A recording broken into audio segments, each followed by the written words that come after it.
Well, let's get some more on this now. And joining us live from Copenhagen is the former advisor to the Danish Ministry of Defence, Mikkel Vedby Rasmussen. It's good to have you with us, sir. Thank you for your time in your evening. So is Greenland really going to be given up here?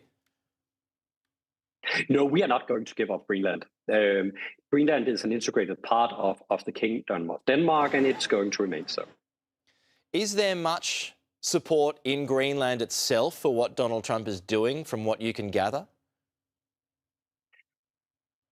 I think Greenland is a vibrant democracy, and there are people on many sides of this issue. But the overwhelming majority of Greenlanders feel that they belong in the Kingdom of Denmark, and they most certainly believe that they should choose their own path and not somehow be traded between Copenhagen and Washington. So I've always been of the view, when it comes to Donald Trump, that one shouldn't take him literally. There's usually something behind it all, which is what he really wants. So what do you suspect that is?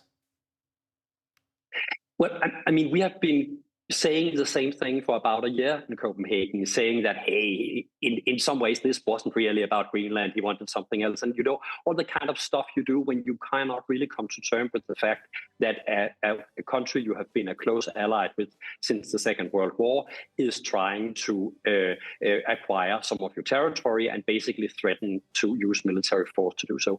But to be honest, I've given up on trying to assess what Donald Trump is really all about. I think the only fact we have to deal with is that he has threatened tariffs on Denmark and a number of other European countries from February, and that he is continuing to not wanting to rule out to use military force. Could it be used by Russia or China in any future conflict, which is suspected? Not if the NATO countries currently deploying for exercises in Greenland are up to deterring Russia and China. And please remember that during the entire Cold War, Denmark, the United States, Britain, and other allies were deterring the Soviet Union as Russia was then. So we have done this before. We have done it before together, and we can do it again. What if Russia and China, a bit different from, a bit extra from the Soviet Union? That is true, but on the other hand, if Europe is collectively increasing its defense capacity immensely at the moment, we can do this, no problem. What, if anything, could or will Greenland and its European allies give up? I think we are prepared to make a deal which can ensure prosperity and security for Greenland, but that deal has to be made on the basis of the Greenlandic nation's sovereignty and its right to decide its own fate. I think it's very difficult to see a compromise on the Greenlanders' right to decide their own fate. How much of this do you suspect or think has to do with resources?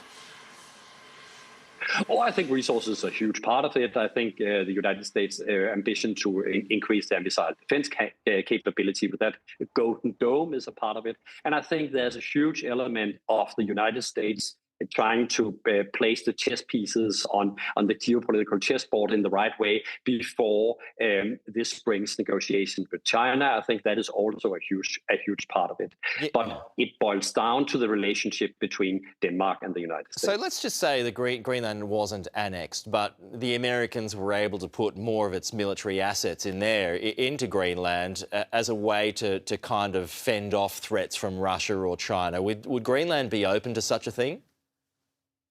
Most certainly. I mean, the United States has a treaty with Denmark and Greenland since the 1950s, which enables the United States to do this. If this ends well, and if the negotiations go the way we all hope, then I'm sure that a part of this would be the establishment of more U.S. bases. But I think you also need to remember that Greenland is extremely cold. It's extremely distant. It's extremely difficult to operate there. So, I mean, it would be a huge investment for the United States to have those military bases and so on. And investments with the United States have not been willing to make for the last generation or so.